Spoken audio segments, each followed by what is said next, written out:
Steckerman. Steckerman from our local VFW, and he is here to share his stories about his time in the Air Force, Navy Air Force. Boy, Navy, just about had a black mark there. Flying planes in the Navy. Monday. It's Monday. I just went for a big weekend too. Well, good morning. As Ms. Ablar just said, my name is Daniel Steckerman, and I'm with the local Veterans of Foreign Wars post here in Basehor.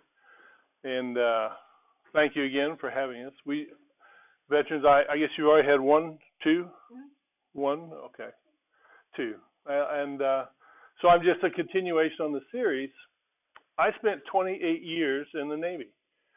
So in that amount of time, I did a pretty big variety of jobs. And I enlisted, a quick pitch for college, always go to at least 2 years of college. Plan on it. It'll help you immensely later on. I did, and it was a key that launched the rest of my career.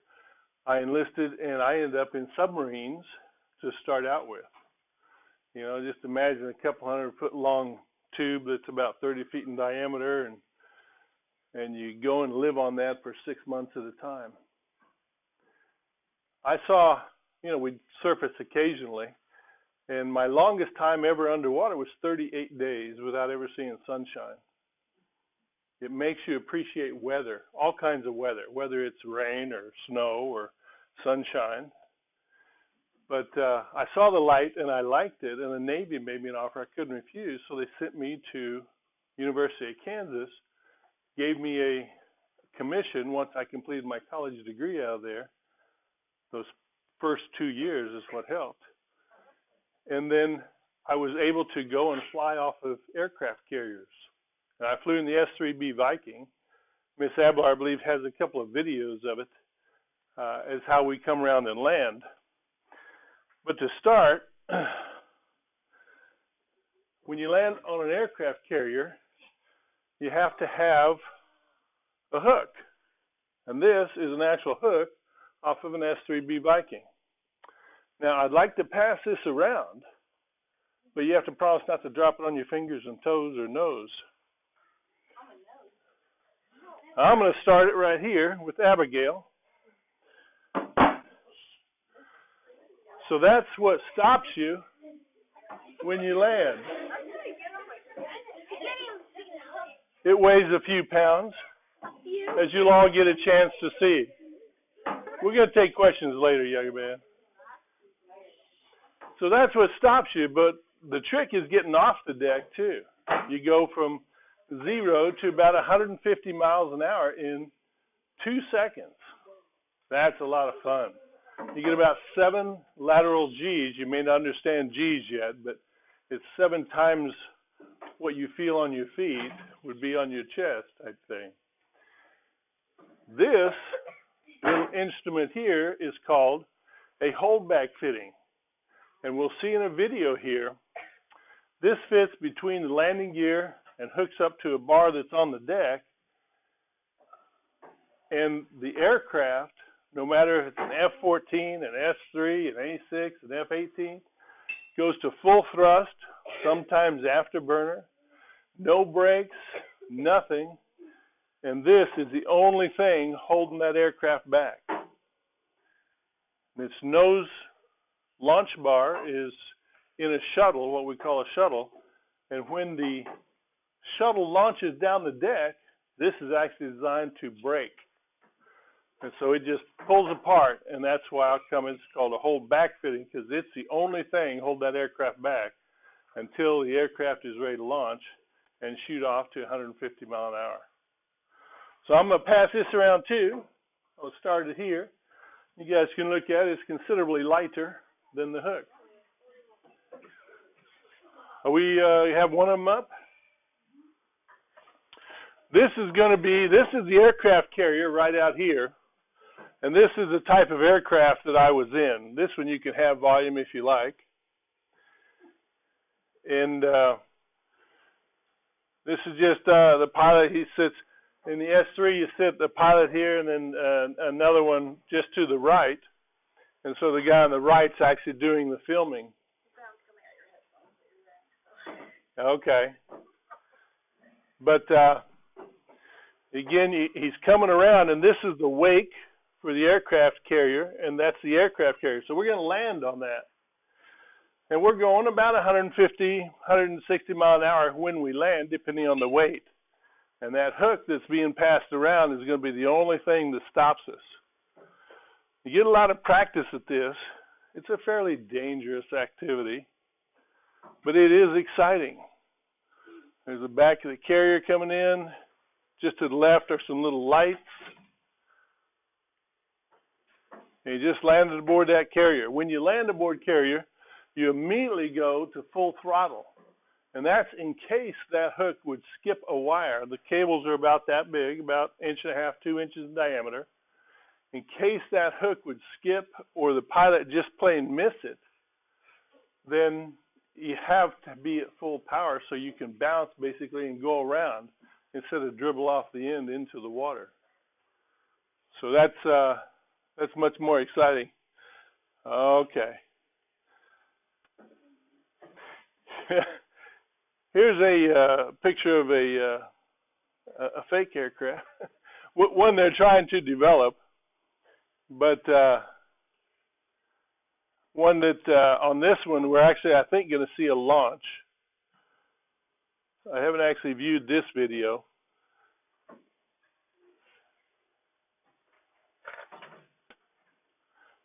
But in the very front of this, if you can see it going by, that's the launch bar, and that's where that whole back fitting is going to go. These directors all over the flight deck tell you where to go as you're driving around on the deck, if you will. It's a very choreographed, very specific dance. Everybody up there, and there may be 100 guys up there or more, and they all have to do their part and know their role. So it can be very difficult to do it sometimes. There's a launch bar, as you can see it. That'll come down and fit into the shuttle.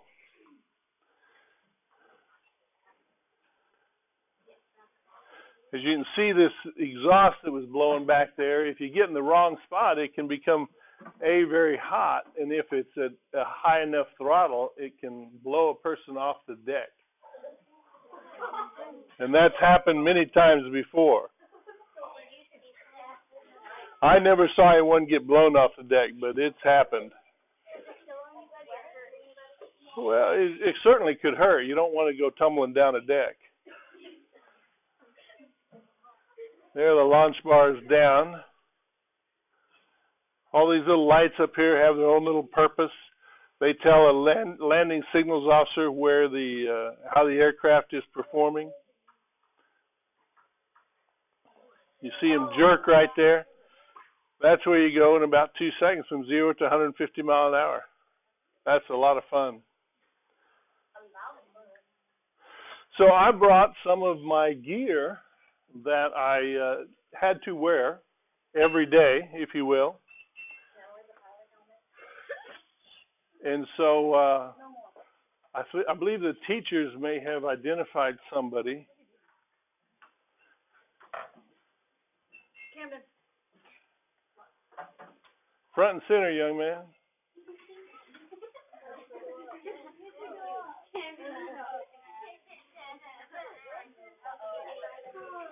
Why is this happening to him? Because your teacher chose him. So Camden, would you like to wear the flight suit and all my gear? All right, well, you can see there's a slight difference in height, so it's going to be like a big baggie on you. But we're going to start with a flight suit. It's going to be big on you, buddy. Always zips down from the top. Then you just kind of hold it like that and you just step into it. You want to try that? You're going to step onto the legs, I know, but just.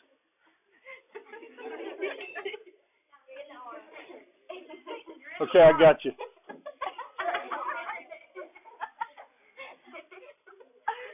Okay, I had a little more practice at it than you, but I help you. Let's go ahead and stick your foot in that hole right there.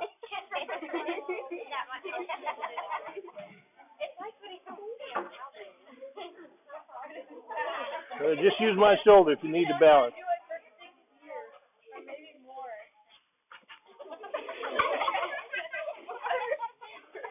Okay, stick it in this one too.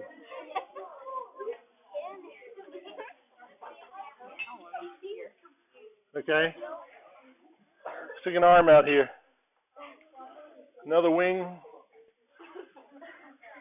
Are you ready? Jump.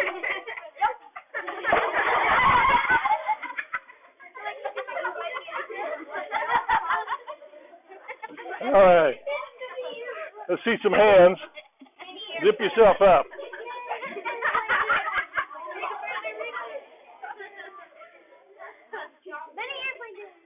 A really huge advantage of being in aviation is you get to wear this as your uniform. It's like a big pair of pajamas, isn't it? All right, let's see what we got next. I don't know. Let's see. No, let me see.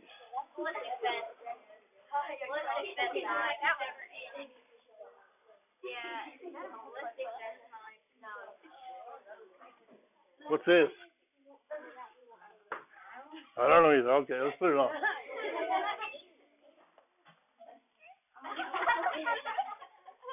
These are what we call speed jeans. In naval aviation, those aircraft are pretty high performance. And if you get out there and start having to get into combat or some other situation that you're going to have to help me hold that up now. You're going to have to keep your hands. But these things are designed, they have little bladders, one right across the tummy, and little bladders in the legs that you hook this up to the aircraft, and it would actually blow up the bladder. And what that does is force blood from your legs and your stomach up to your head. So if you're pulling a lot of forces of gravity, what would happen is, if you don't have anything like this, is all the blood would go down to your feet and your legs, and you go to sleep. You just pass out.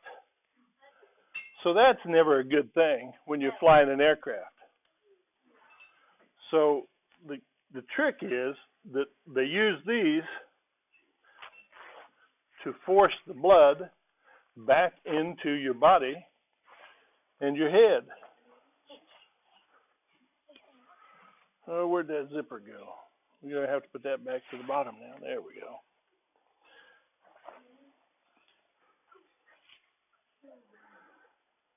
Now,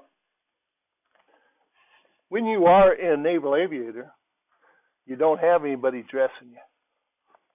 So Camden's got a little break here.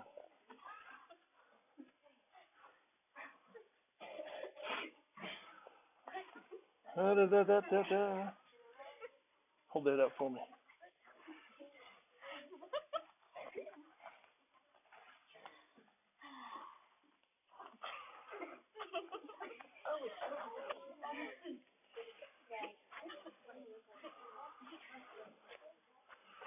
Give me a little long on you, Ken, isn't it? We're just going to do one of these. You got to keep holding that for me. Hang on to that. There we go.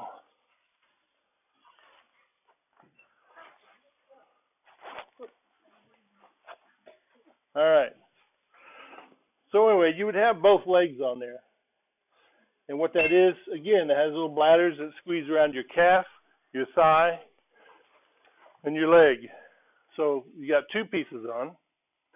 The next piece, here you go, put that on. No, okay.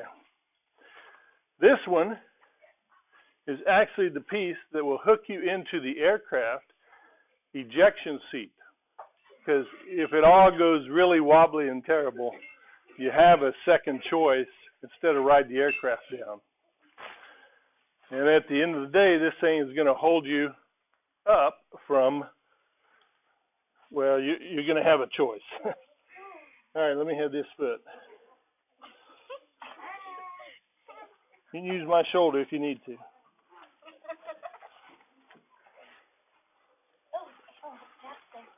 All right, that's one foot. Let's see if we get that other foot in here. You have to bend that knee. Use my shoulder, lean on me. Oh, I see a toe.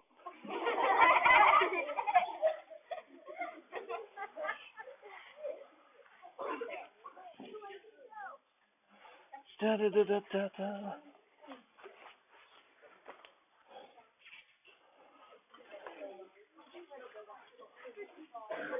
Okay, I need arms again. One arm, two arm. There we go. Now I've got him in a harness. We can lift this baby. You feeling good now? Feeling like you're ready to roll?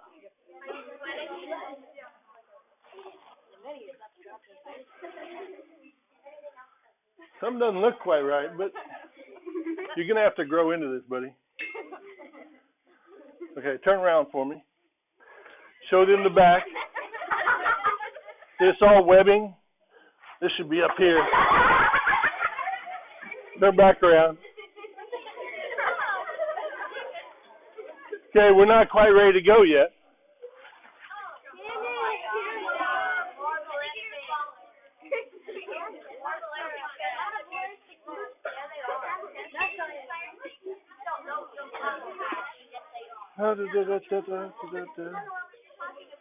Let's see, how's this work? Give me an arm in there. Give me an arm in that side. There, nope, up higher. There we go.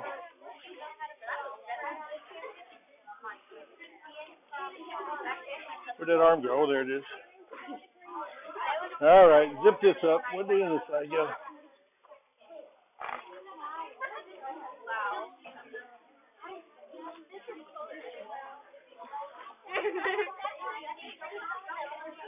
You having fun? You don't have a choice, right? There we go. I knew there's a zipper here somewhere. Just wait until I have to put the helmet on. You don't want to put the helmet on, do you? I will. Come on, can't you do it? All right. So now we have the speed jeans to keep you awake when you start pulling G's. The flight suit's actually made of fire retardant material. He's got a harness, which is going to hook up to the ejection seat. So if he had to eject, he'd have a parachute attached to him. And then he's got survival gear. In here, in this last vest you put on, there's usually water, whistles, lights, a knife, gun if you're in combat, all that good kind of stuff.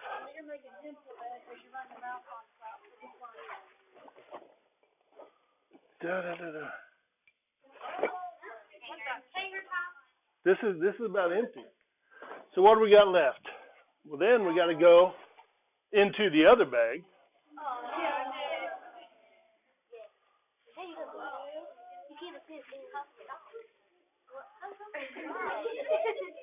All right, there we go. That's what I was looking for. Skull cap.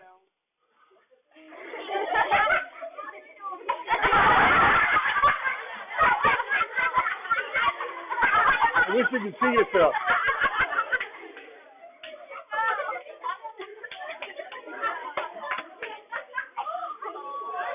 So on top of the skull cap goes the helmet.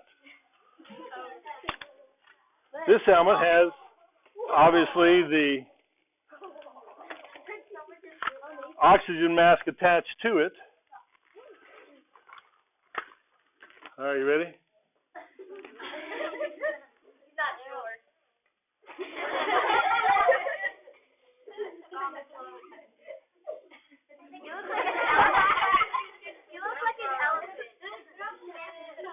All right. Now, if this was held up here like it ought to be, you'd have a little place right in here to Velcro this. And this then attaches to the aircraft, which has oxygen bottles.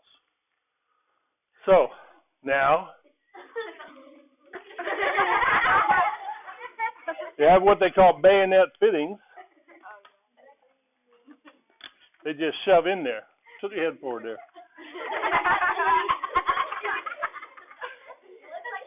This is not fitting real well on you, buddy. All right.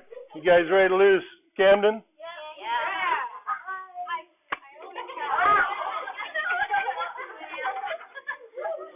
I present to you a naval aviator 20 years from now.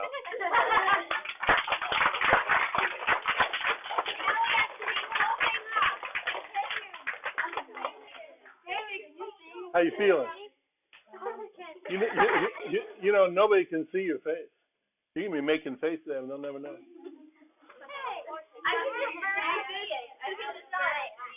All right. There he is. He's coming back, piece by piece. All right. Everyone get all the pictures they want? Now we have to take it off. Look this way, buddy.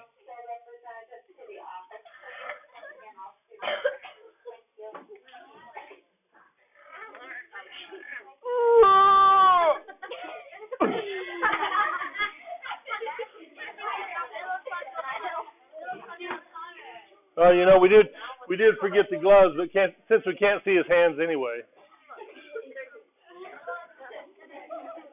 All right.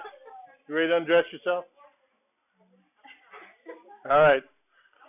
Undo that zipper in the front first, right there. And this stuff just goes right off the back.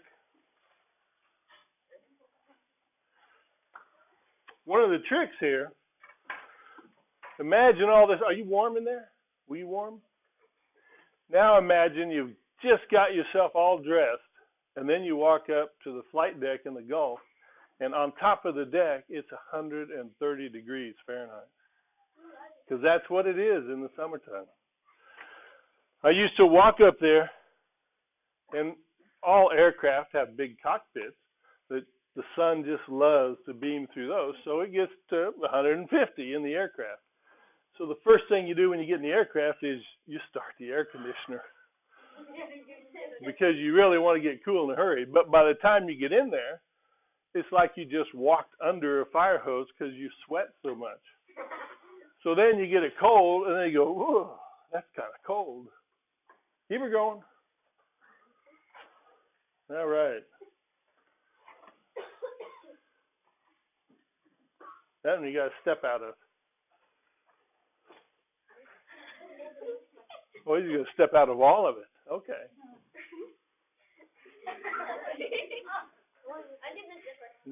Grab me, don't fall over. There you go.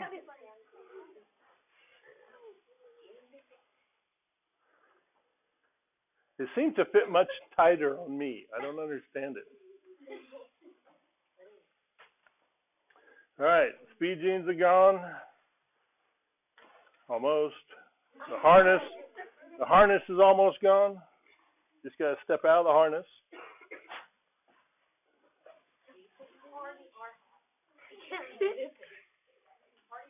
So I can tell you which platform I liked a lot better, and it was aircraft over submarines. There were days you'd launch off of an aircraft carrier, be drizzly and rainy. 10,000 feet, just glorious sunshine. We call that Sunshine Liberty. That was a great day. There are days when you come back and you saw a pretty nice day of landing on the aircraft carrier. Days you come back, you can't even see the carrier until you get within like 3/4 of a mile or half a mile. It's very, very difficult at times. When you get out there in the middle of the ocean, there's nowhere to go other than that aircraft carrier. So basically, you have to figure out how to land on the aircraft carrier. Can we get her? What's that? What's the problem? I have a big pile of gear here now. All right.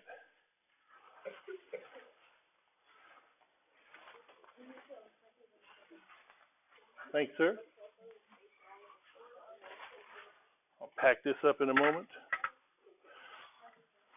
So, in between my flights on an aircraft carrier, I was fortunate enough to go over do an exchange tour in Great Britain.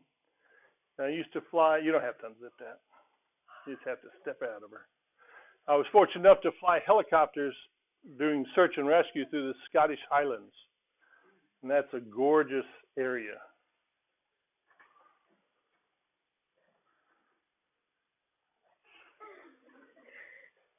I'll put glue on that one. All right. Camden, thanks very much, buddy.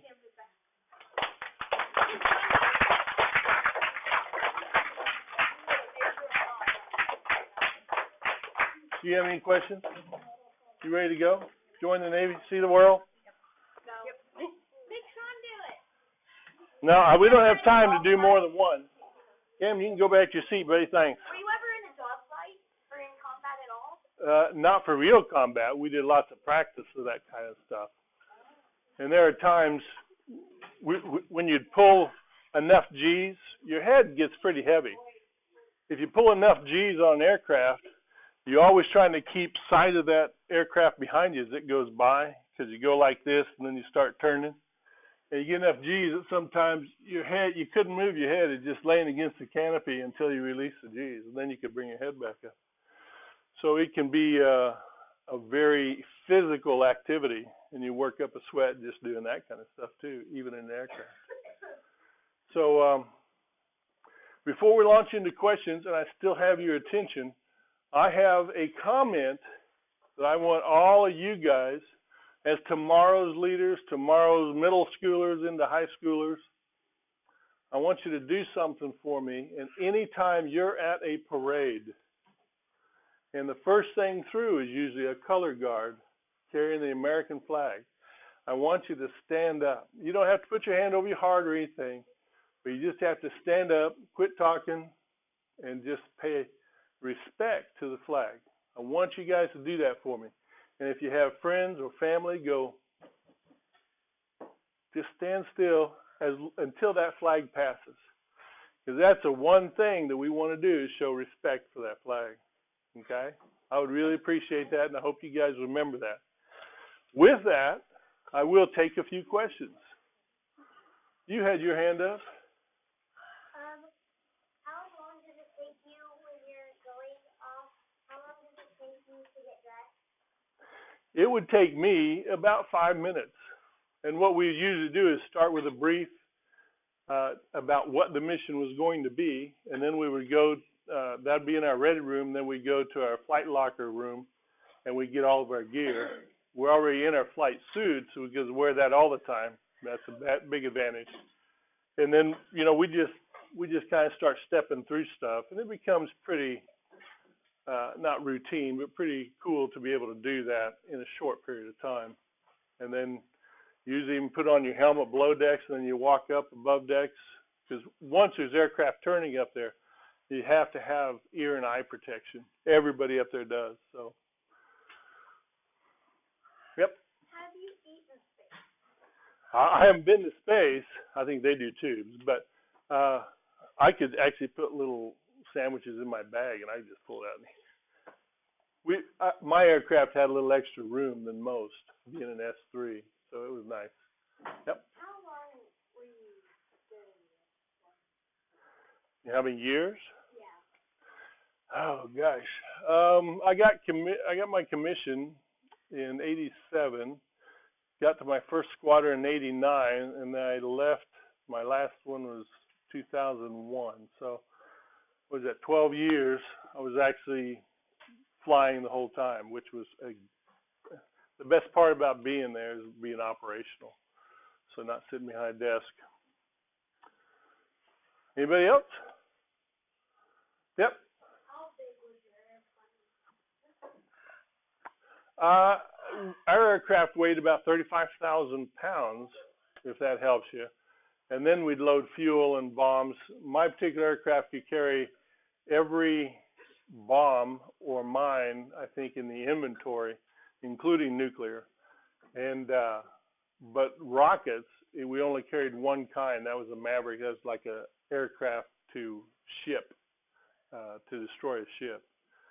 But what they would do, it'd be fairly common that it would be over 50,000 pounds to do the launch. And one of the things they do is every aircraft has that launch dialed in very specifically to that number. So you don't ever not get enough steam to launch an aircraft. How fast can your airplane get into it?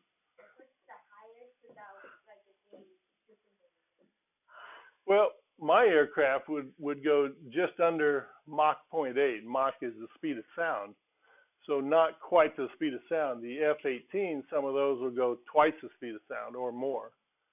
So it depends on the type of aircraft. But, you know, we could easily cruise 400, 450 knots, which is equivalent to about 550 to 600 mile an hour. Yep. You know that different aircraft kind of go in different heights? Like my grandfather, we had one that went up higher. And how high did yours go? Well, all the naval aircraft are, you know, we set in the 30,000 to 40,000 foot range in altitude. And once you get above 10,000 feet with a civilian aircraft or any kind of aircraft, you have to have oxygen available. So all naval aircraft have oxygen available and are pressurized, which allow us to go up to those kind of altitudes. Did you get to shoot anything from your aircraft? I shot some flares once during the war. We were trying to identify something at night. But other than that, we do practice bombs, sometimes live. And I was even able to drop a nuclear weapon without the physics package. So it wouldn't go a nuclear explosion, but it did everything else. So that was kind of cool. You ever went to war in your aircraft? Yes, during the first Gulf War, I was on the USS Ranger and in VS-38, and we were over there. It's like they waited on us to get to the Gulf to start all the shooting war.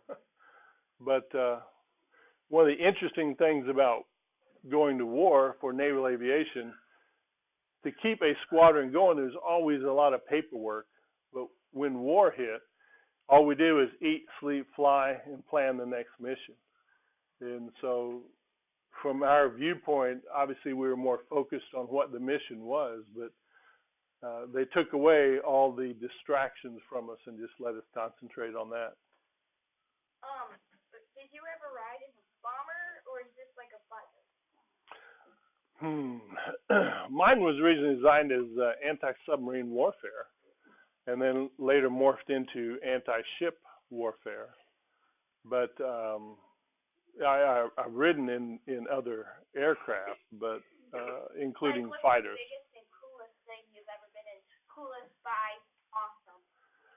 An A4 Skyhawk aircraft is the one we would do dogfights in, and that aircraft was designed to do that to be one roll. It was designed to do two rolls, 720 degrees in 1 second. So if you imagine going straight normal, you just throw the stick over, it would do two whole rolls in 1 second. That's pretty cool.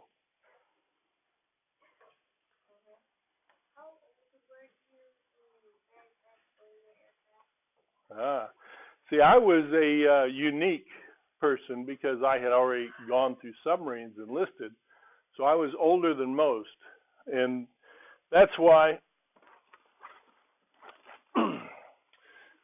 on the back of my helmet I actually had a call sign. They called me Gramps because I was 10 years older than most of those young guys going out for the very first time. And so my first time in an S3, gosh, I must have been 35. So that's pretty unusual to be that age and being the first time in. Most of them are closer to 25, 26. Anybody else? Oh, man in the back. If you're like in an air combat fight and you shoot like a rocket or a missile or something, and it misses the other aircraft, if it comes back to Earth, will it still explode? Very possibly, depending on what it hits. Usually, because we are naval aircraft, it's going to stay over the water, but a lot of them will depend on, they have different switches in the missiles themselves that are based on the amount of G-force they have. So perhaps if it's just out of fuel, it won't have the acceleration enough to put it off. But ultimately, we don't want those laying around the countryside that somebody can go pick up and go, oh. So we'd probably prefer it go off. You got a question here? Yep. Do you ever have to, like, do any situation that the aircraft starts to get hit or something? To get what? To get hit or something? No. No, I was fortunate enough not to ever have to worry about that so much. I mean, I was intercepted once by Pakistani fighters, but they didn't shoot at us, so we were okay with that.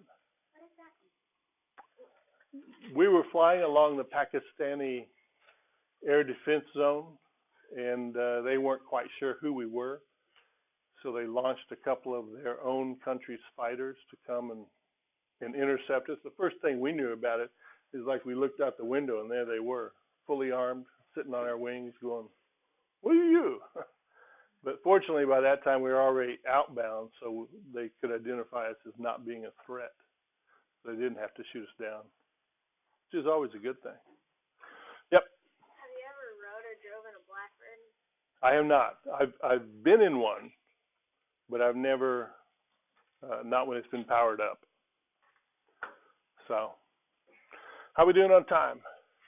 Thanks. Last question, and then All right. One more? Okay. Have you ever been in like a B-16 Super Fortress or something like that? Have you ever been in one of those giant bombers that carries those 100,000-pound loads? Only in museums. And there are a lot of cool museums around. If you ever get to Washington, D.C., go out to Udvar Hazy, which is part of the Smithsonian Air and Space, and there are some pretty cool aircraft. That'd be a yes, but only in museums. I mean like flying it. No, I never fly on it.